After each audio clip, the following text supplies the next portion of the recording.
Greece, the year 490 BC. Here, a revolution has begun that will change the world.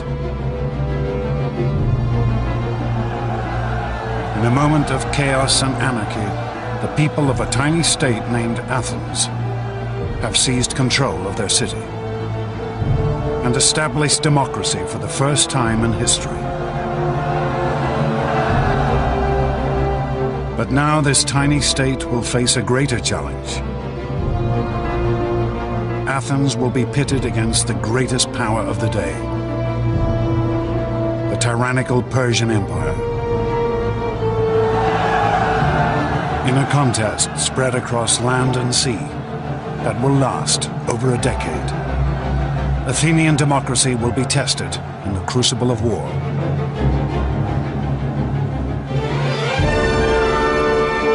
This is the story of an extraordinary moment in history, and of two men who would change the course of civilization. Themistocles, a military genius of the ancient world, and Pericles, a visionary whose legacy still shapes the world today. This is the story of the Greeks.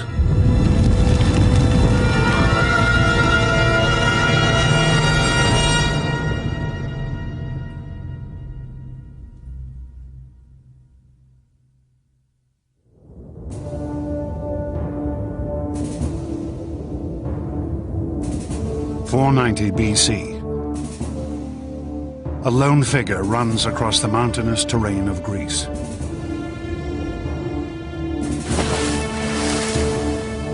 His name is Phidippides, citizen of a tiny democracy named Athens. On this day, Phidippides will make one of the most astonishing athletic achievements in history. The inspiration for our modern marathon.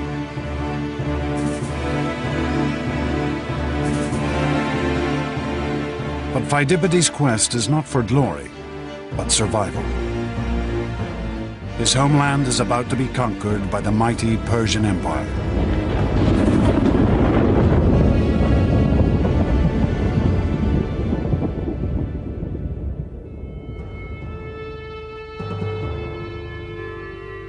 In the early 5th century BC, the Persians were the greatest power on the world stage.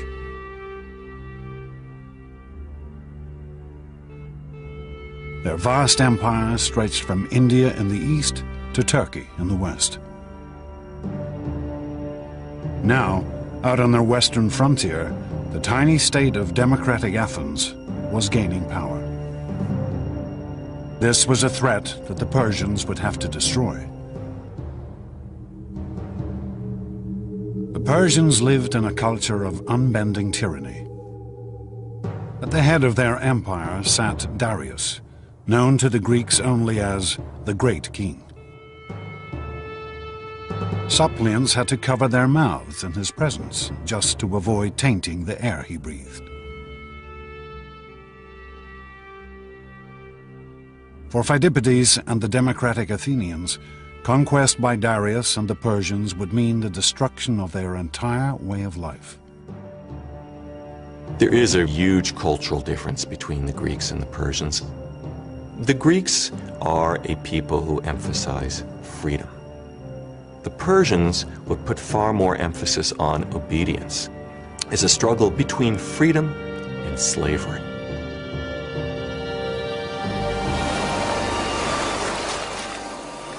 The Persian force landed at a sandy bay called Marathon, just 26 miles from Athens. News of the invasion spread through the streets like wildfire.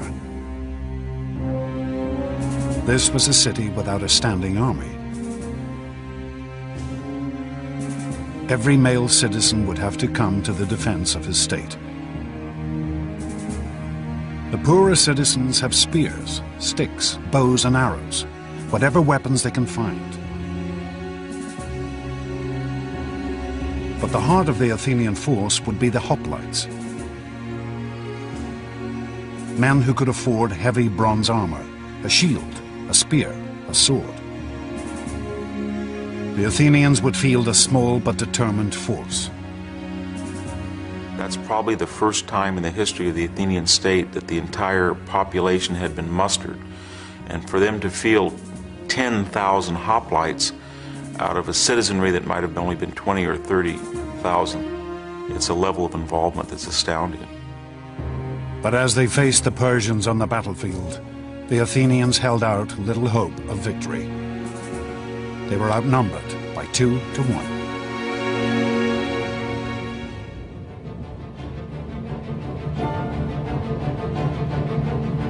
Pheidippides' desperate mission was to run for help from one of Athens' local rivals, the Greek state of Sparta.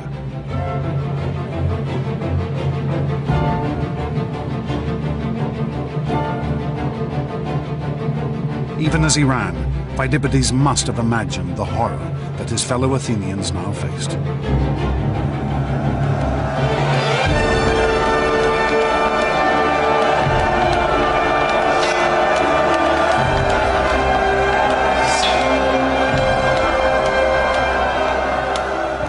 You're dodging spears from your men in front and your men in behind, but you probably couldn't see or hear.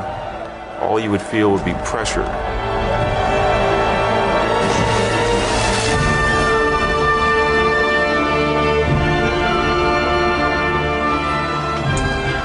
You wouldn't see the sword plunge that took one of your testicles off. You would not see the spear thrust that took your head off.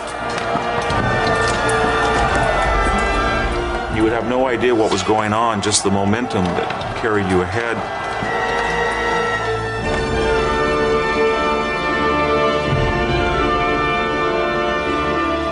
All you would be aware of is that you had to push forward and keep stabbing and keep on your feet, and you would hope that everybody else would do that. Pheidippides' run was to become the stuff of legend. Fired by the terror that his fellow citizens were being slaughtered, he ran 140 miles in just 2 days.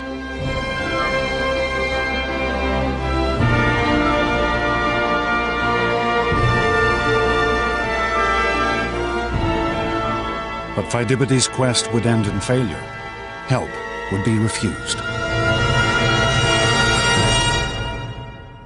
He was left only with the knowledge that his fellow Athenians would have to fight alone.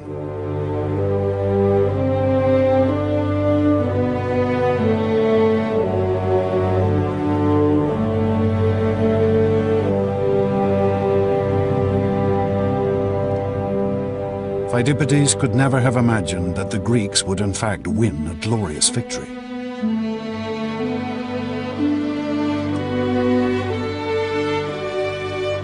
The Athenians had rushed at their foe in a headlong charge. And the Persians had scattered in the face of their assault.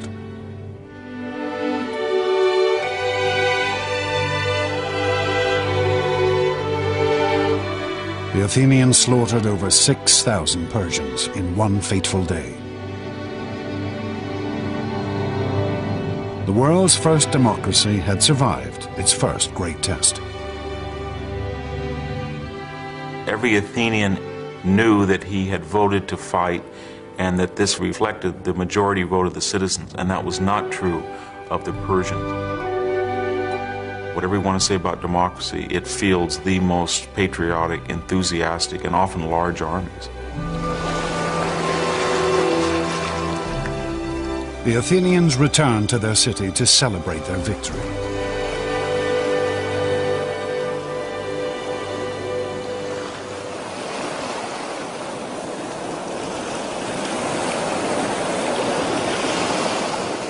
But amongst them was one for whom the war with Persia had only just begun.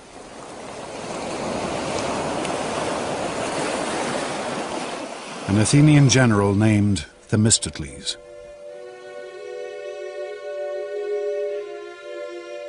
Themistocles had fought on the battlefield at Marathon.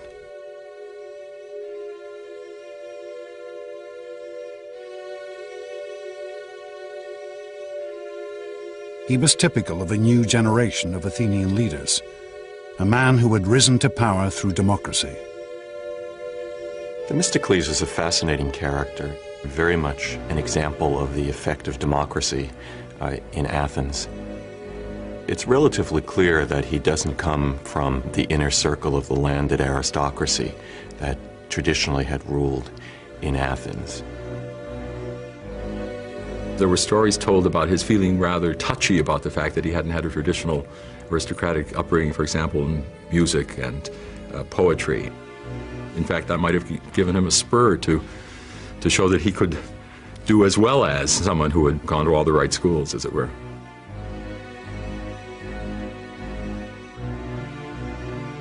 Themistocles' opinion of his common origins was blunt and straightforward. I may not know how to play the lyre or flute, but I do know how to make a city great. Themistocles had learnt the skills of leadership here, the Democratic Assembly of Athens. Here, any Athenian could stand before his fellow citizens and try to convince them to follow his leadership.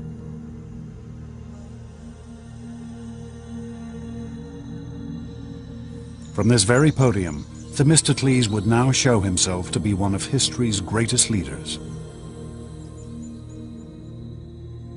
the savior of his city. For Themistocles alone recognized that the Persians might still be a danger, and that next time victory for the Athenians might not prove so easy.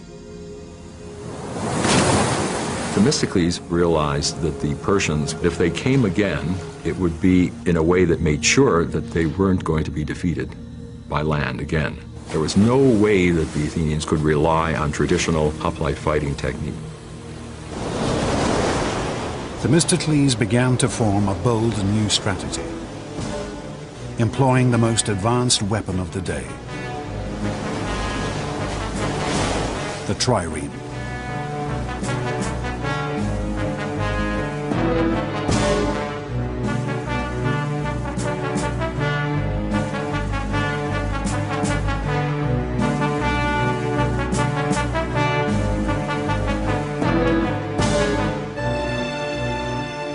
Triremes had been developed by the Greek state of Corinth, the ancient world's finest shipbuilders.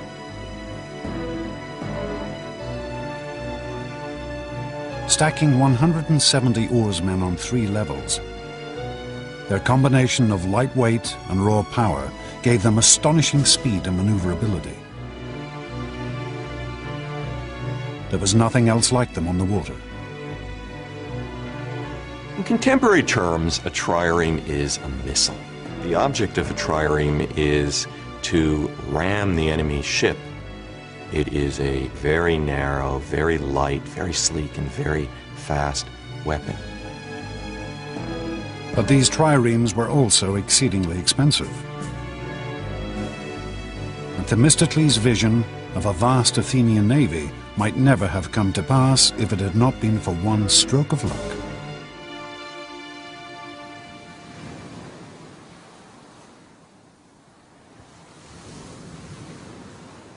In the year 483 BC, the Athenians discovered a great vein of silver in their territory,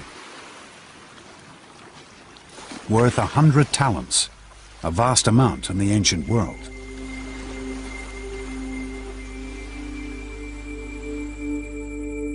The Athenians wanted to divide these newfound riches among themselves. But then Themistocles stood up in the assembly. He wanted to spend the money on ships. But he also knew that this would be a hard proposal to sell.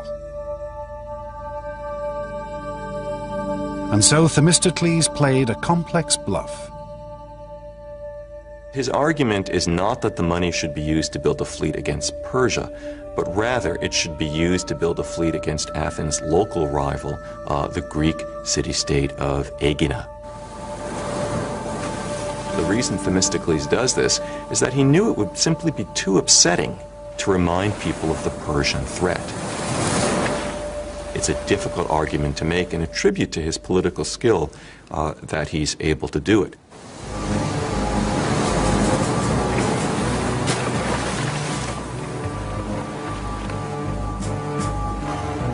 Themistocles convinced the Athenians to build the greatest naval force in Greece.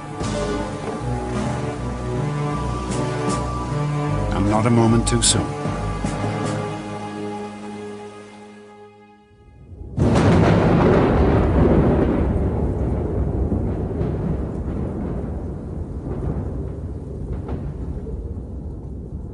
The great Persian king Darius died in 486 BC.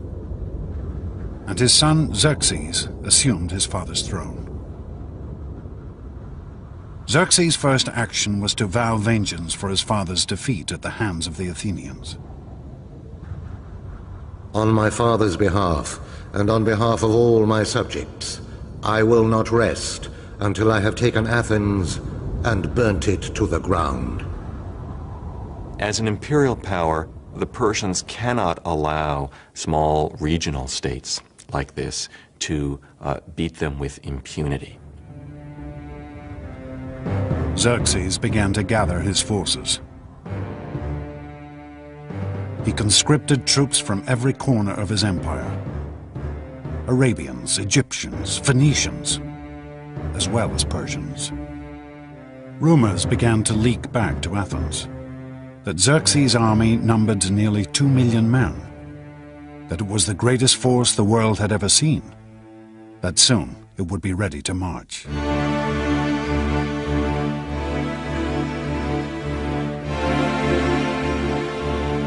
And then finally, in the spring of 480 BC, news reached Athens. The Persian army had set out for Greece.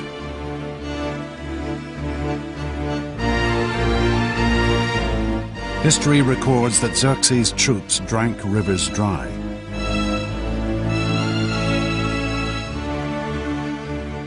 Trampled fields to the raw earth, ravaging the land as they marched on towards Greece. Xerxes was confident of victory. We shall so extend the empire of Persia that its boundaries will be God's own sky, so that the sun will not look on any land that is not ours.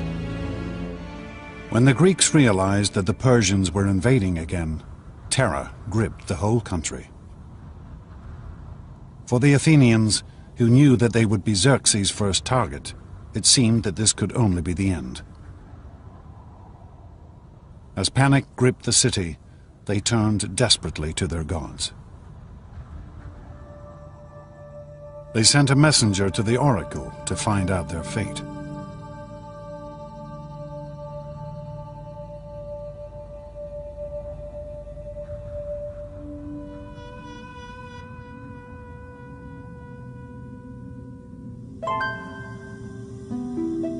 Here, high in the Greek mountains, can still be found the site of Delphi, the most famous of the Greek oracles. Built around a vast chasm in the mountain from which a sacred spring still flows. Here the Greeks would come to discover their future.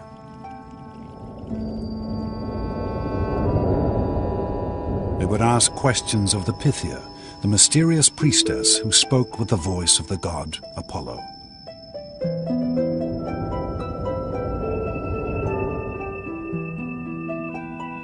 People came from all over the Greek world to consult Delphi, and sometimes came from outside the Greek world as well. It was considered to be the centre of the universe. The omphalos, the navel stone of the whole world, was at Delphi.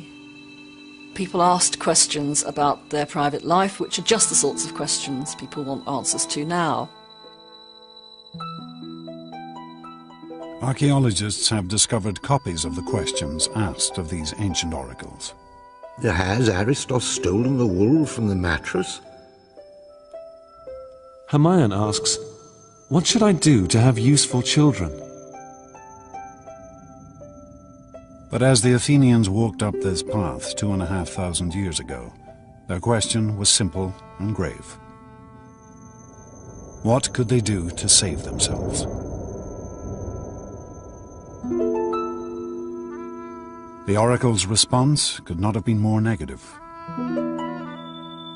Why sit you, doomed ones? Fly to the ends of the earth. All is ruin, for fire and the headlong god of war shall bring you low. When this message came back to Athens, the Democratic Assembly dissolved into uproar. It seemed that even the gods had deserted them. But Themistocles refused to panic. He had spent every day since the Battle of Marathon waiting for this moment. He sent the envoys back to Delphi for a second prophecy. Though all else shall be taken, Zeus, the all-seeing, grants that the wooden wall only shall not fail. Argument raged as to what this wooden wall could be. Some said it meant the stronghold at the center of Athens, the Acropolis. But Themistocles had a different idea. He read the oracle and he insisted that it had a different interpretation. He said the ships are the wooden barricade which are going to be the key to our success. Themistocles' plan was daring. Avoid a conflict on land and fight the Persians at sea.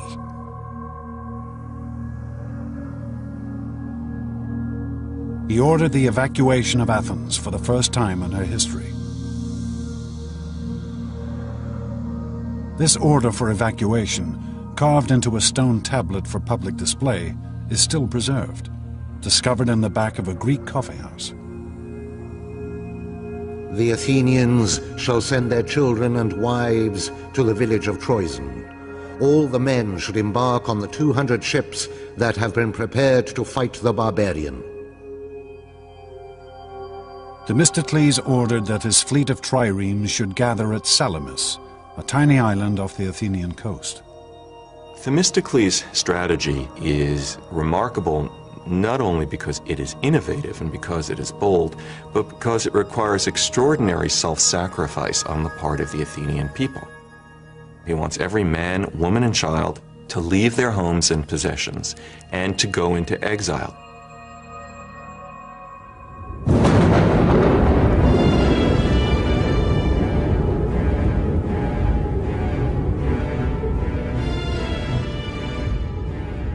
With Athens abandoned, Xerxes' mighty force entered the city.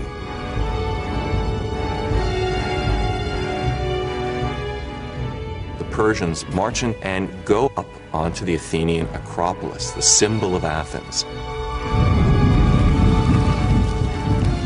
And they burn it.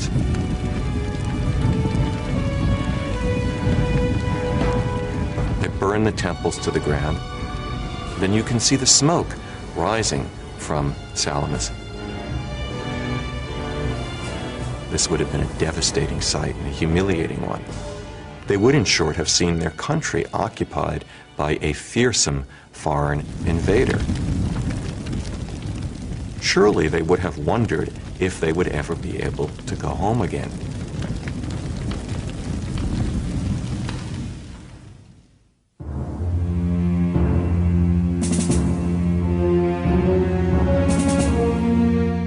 As night fell, Themistocles met the leaders of the other Greek city-states on the island of Salamis.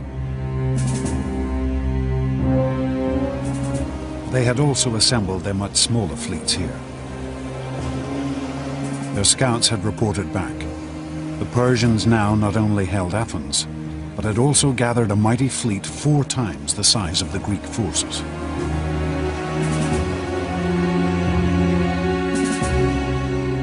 But Themistocles' plans were laid. Themistocles sticks to his guns, and his plan is to defeat the Persians at sea. He wants to fight in this narrow body of water between the island of Salamis and the Athenian mainland.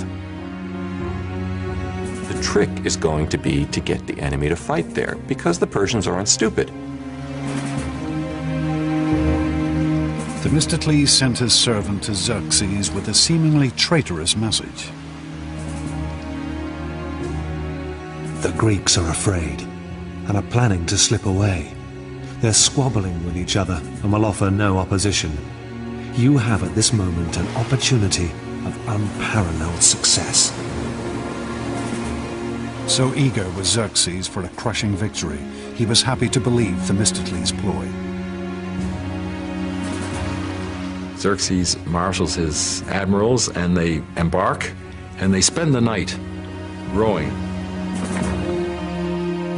They send a contingent along the eastern defile, the strait there. They try to block up the straits.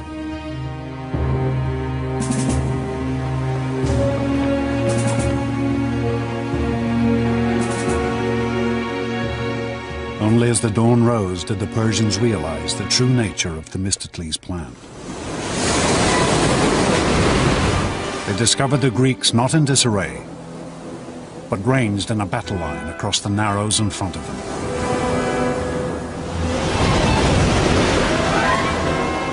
The Persian fleet had been lured so far up the straits that it had no room to maneuver.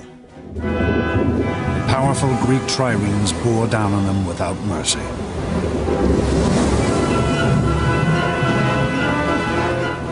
The Greek playwright Aeschylus fought in the battle and lived to tell the tale. We heard from every part this voice of exhortation. Advance, ye sons of Greece. From slavery save your country. Save your wives, your children save. This day the common cause of all demands your valor. The Greek forces smashed into the cornered Persian fleet.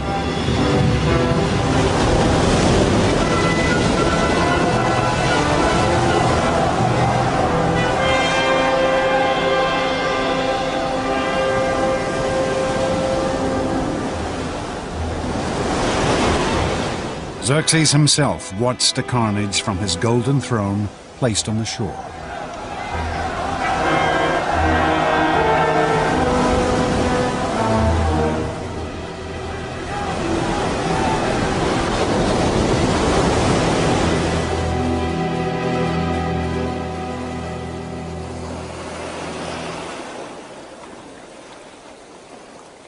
At the end of the battle, the Persians had lost 200 ships. For the Greeks, it was a stunning and conclusive victory. Victory at Salamis is tremendously important for Greece and for the Athenians. It breaks the Persian navy. The Persians can no longer guarantee that they can feed their army, nor can they guarantee the safety of the Persian king. He must immediately get back to Asia Minor while the going is good. In practical terms, the game is over, and the Greeks have won. Themistocles' triumph was complete. He had persuaded the Athenians to build a navy. He had convinced them to sacrifice their entire city to bring them victory at sea. His instincts had been proved right. He had defeated the greatest empire of the day. And he had now placed Athens in a position where she could build an empire of her own.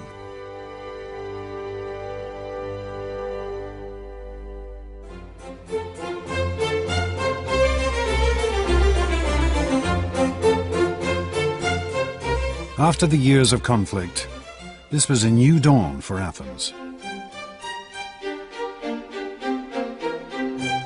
Flush with victory, equipped with the largest fleet in the eastern Mediterranean, the tiny democracy began to grow.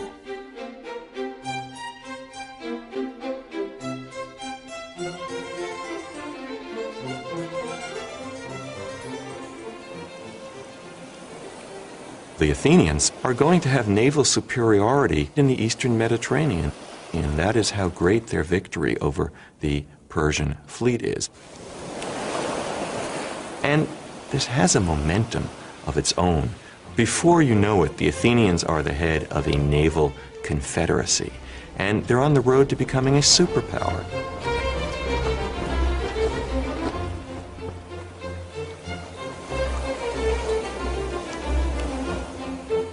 The Athenians founded the Delian League,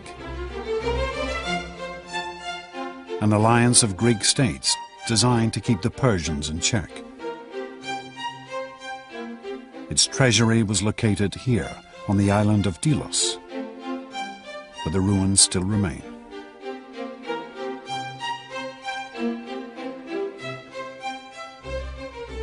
By 450 BC, this league had more than 200 member states, but Athens was the undisputed leader. The Delian League had become Athens' empire in all but name.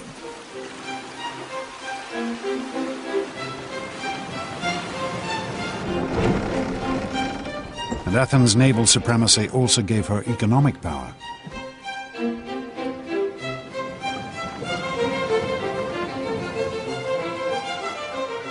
She became a city at the center of a vast trading network. Goods from all over the Mediterranean flooded into her harbors.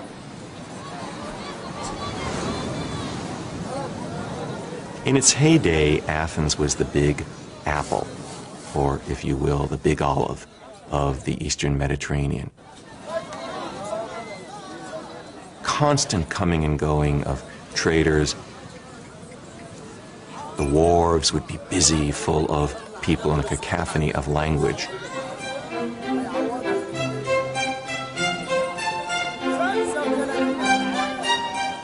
One contemporary author gave an account of the diversity of goods in the Athenian marketplace. From Cyrenia, ox hides. From the Hellespont, mackerel and all kinds of salted fish. Libya provides abundant ivory. Pagasae provides tattooed slaves. Carthage, rugs and many-colored cushions. The Athenian Empire was unprecedented in the degree of prosperity that came to it because of its role as a center of trade. The Athenians had access to a quality of life that probably no Greek had ever had before.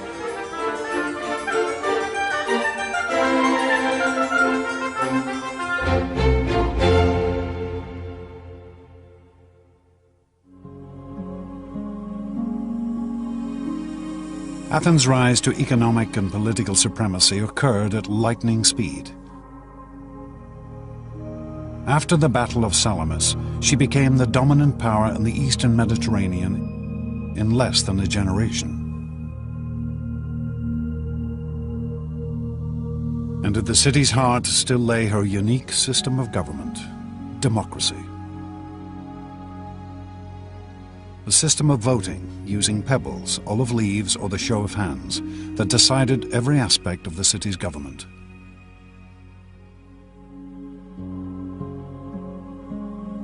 Democracy gave the Athenians a great advantage of unleashing talents, powers, opportunities that other cultures simply cannot match. The Athenians keenly protected their democracy from any threat, foreign or domestic.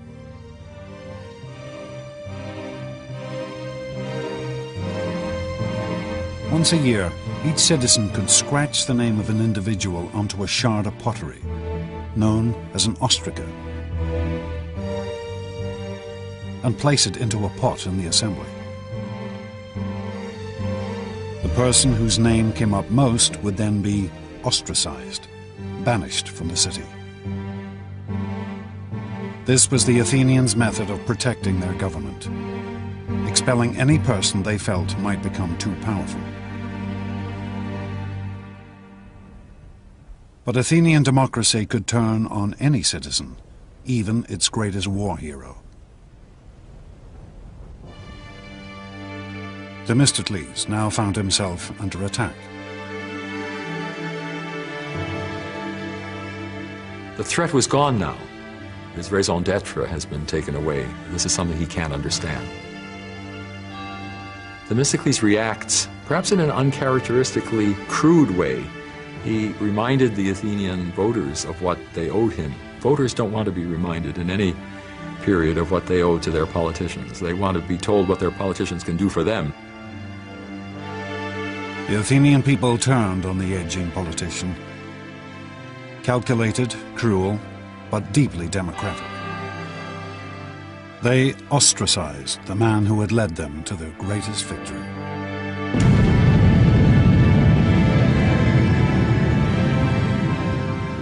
Themistocles was ostracized, I believe, because he was simply regarded as having gotten too big for his boots.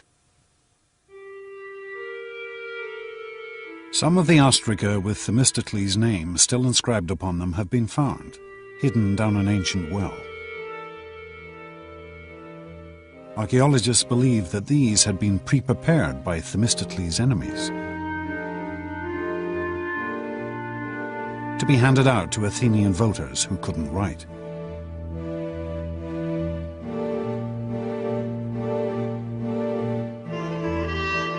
Themistocles never recovered from this humiliation. He was to spend the rest of his years wandering from state to state, finally dying in exile in Persia, the country whose defeat had been his greatest triumph.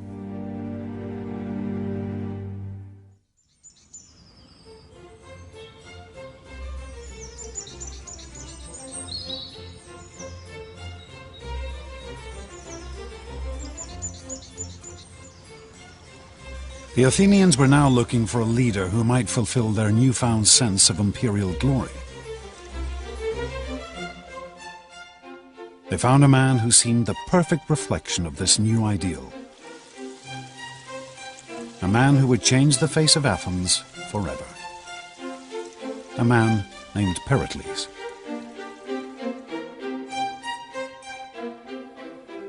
It's probably not a more important figure in the history of classical Greece than Pericles. He was the leader of Athens at the height of its power and of its artistic achievement.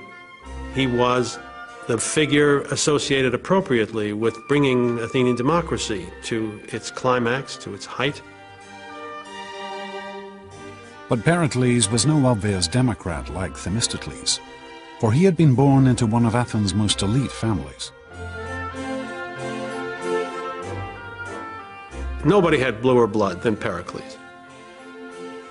His father was a famous and successful general. His mother came from one of the most distinguished Athenian political families. Pericles was born with advantages and eminence that Themistocles lacked.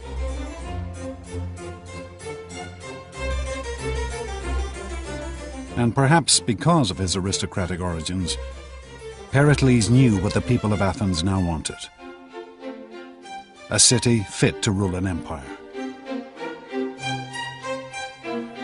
It seems clear that Pericles had in mind to create a city whose greatness would be admired by the people who lived there, by everybody else in the Greek world, well into the future.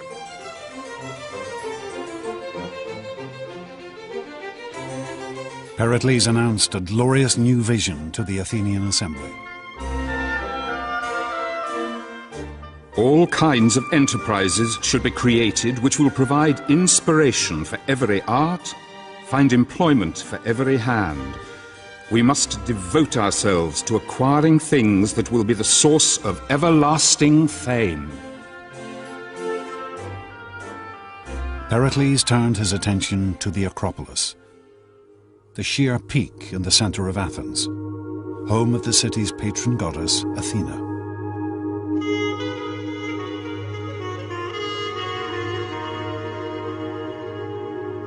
"20 years earlier, the Persians had burnt down the temples that stood here. Ever since, the Athenians had left these ruins untouched, as a memorial to those killed in the war.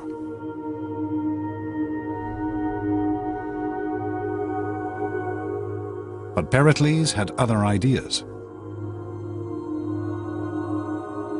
He proposed a massive reconstruction plan. At its center would be a new Parthenon, a temple to Athena, and it would be one of the most astonishing buildings of the ancient world.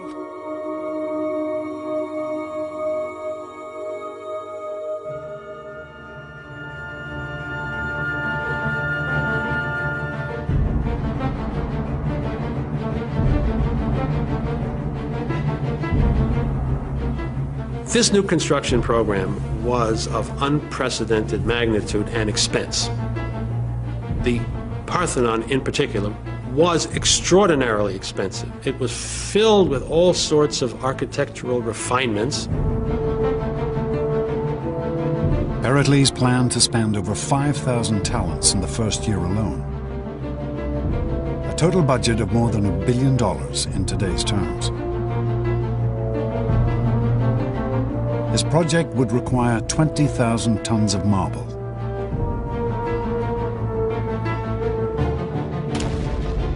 The Athenian quarries at Mount Pentelicus, just outside the city, resounded as hundreds of workmen traced out and carved great blocks of marble from the mountain.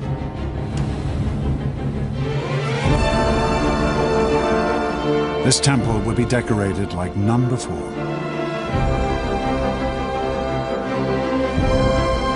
Sculptors and craftsmen were gathered from all over the Greek world.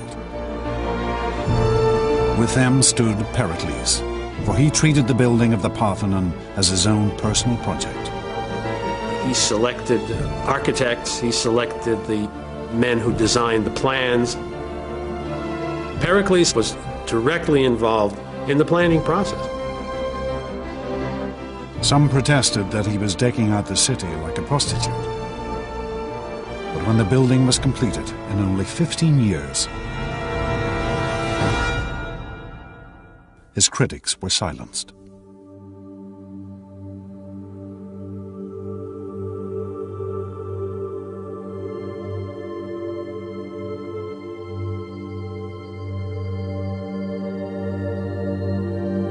The Parthenon was and still is the most glorious symbol of Athens' empire.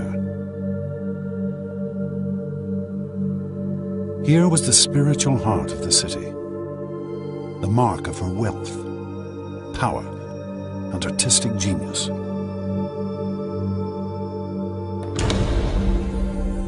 When you first came through the door, you'd have been just stunned.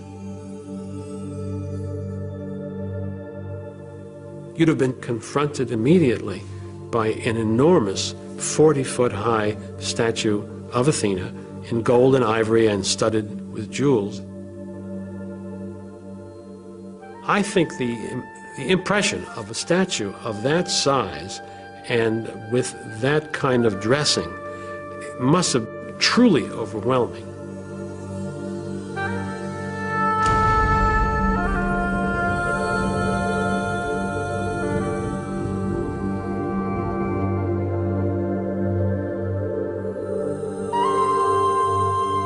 Pericles had embellished his temple like no other. Though this astonishing statue has since been lost to history, other treasures from the Parthenon have survived for over 2,000 years.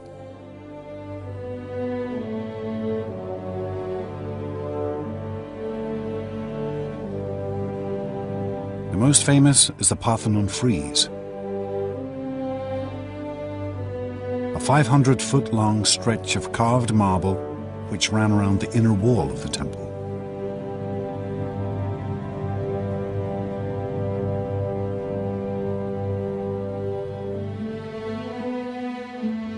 The Parthenon frieze is only 2.5 inches thick at its maximum depth, and yet in this space the sculptors carved rank upon rank of crowded figures, a great procession of Athenians, glorious and elegant. Here Pericles offered his fellow citizens a vision of themselves and their democratic state at the height of their glory. Democracy itself becomes heroized in that monument. It's a very democratic thing that wants to include all those citizens who participated in beating off the first great threat to democracy, which was from the Persians. These are ideals to which you can aspire.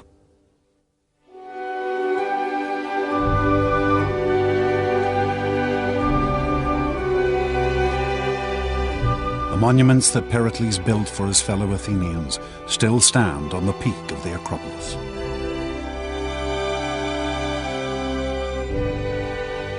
They remain the most striking legacy of classical Athens, of one of the great empires of the ancient world.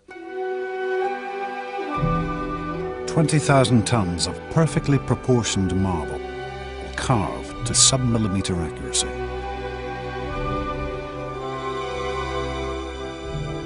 The entire structure of the Parthenon is subtly designed to compensate for optical distortion.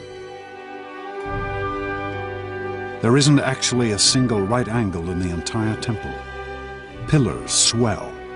The floor is curved, all to give the appearance of perfection. It is an astonishing testament to the achievements of Athenian democracy.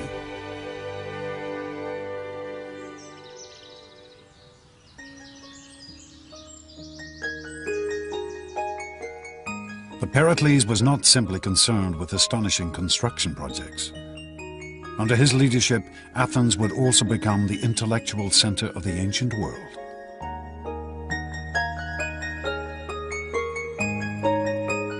The traditional center of Athenian upper-class life had always been the symposium, or dinner party, where guests would gather to eat, drink, and talk. In these years, Pericles played host to an astonishing generation of individuals. Figures whose achievements would shape Western civilization.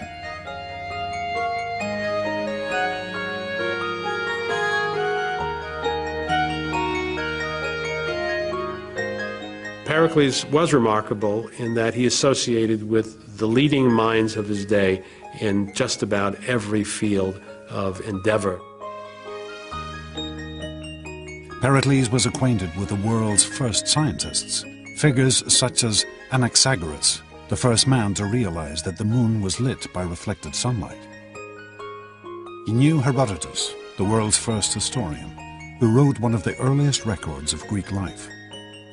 And poets and authors such as Aeschylus and Euripides, whose works are still standards of world literature. Pericles was well aware of his city's stature. Our whole city is an education, for our citizens excel all men in versatility, resourcefulness, and brilliance.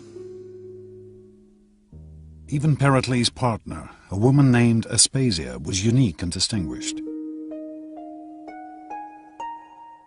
Pericles had divorced his wife and set up home with a foreign woman, a woman whose occupation was hardly to be expected. For Aspasia was what was known as a hetaira, Greek for a companion. Yes, she was, in a technical sense, I guess, a prostitute, but she was more than that, a woman of charm, of style, of intellect. She really was very extraordinary. She had an extraordinary mind. This relationship caused scandal throughout Athens, not just because of Aspasia's profession, but because Pericles treated her as an equal, something deeply unusual in 5th century Athens. One of the things that created such a stir was that Pericles had her participate in conversations that he had with some of the most important individuals with whom he talked. There's jokes to suggest that Aspasia actually was the person who wrote Pericles' speeches. Pericles and his circle were to become one of the most famous and influential groups in Western history. But in 5th century Athens, the highest achievements of art and culture were not restricted to the elite.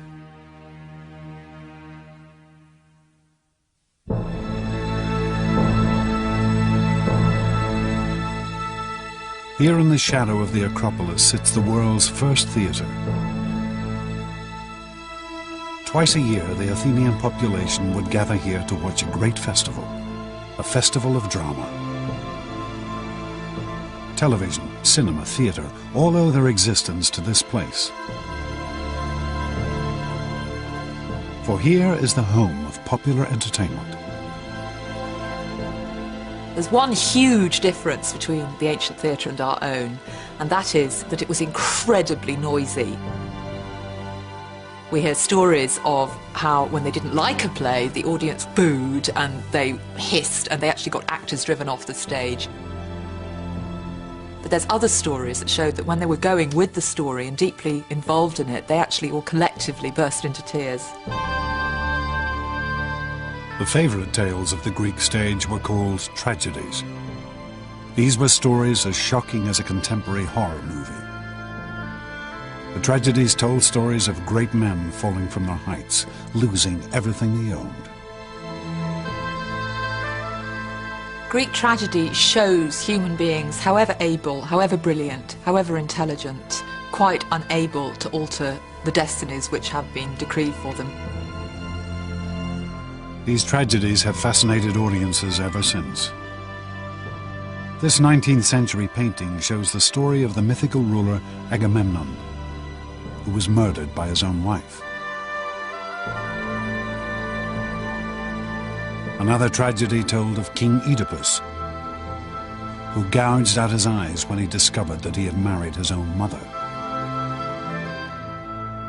These Athenians, natives of the greatest city in the ancient world, seemed to revel in seeing how frail greatness could really be.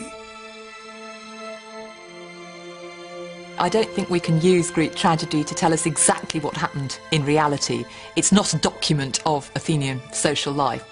But what it does do is take us directly and immediately into the psychological heart of those Athenian men. The kind of dreams and fantasies and fears and imaginary scenarios that they came up with in the theatre have to tell us just as much about them as any document of everyday reality could. Theatres were built in every major Greek city, in Sparta, Corinth, on the island of Delos, here in Delphi. Athens was the heart of a cultural revolution that would spread across the Mediterranean and echo around the world.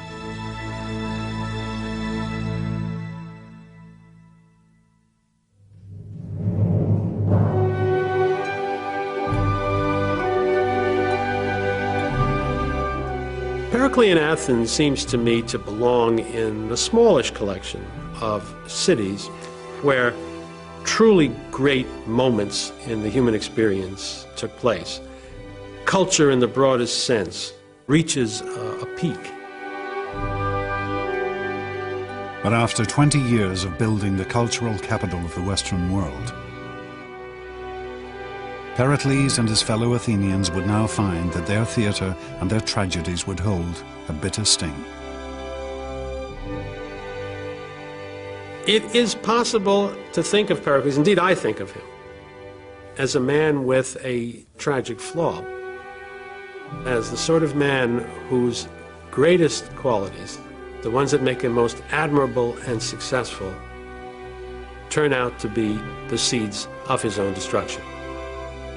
Ultimately, it can be said they lead to the destruction of the Athens that he prized more than anything else.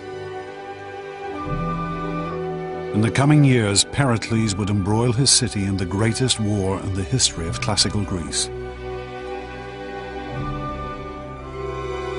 He would see her devastated by siege and plague.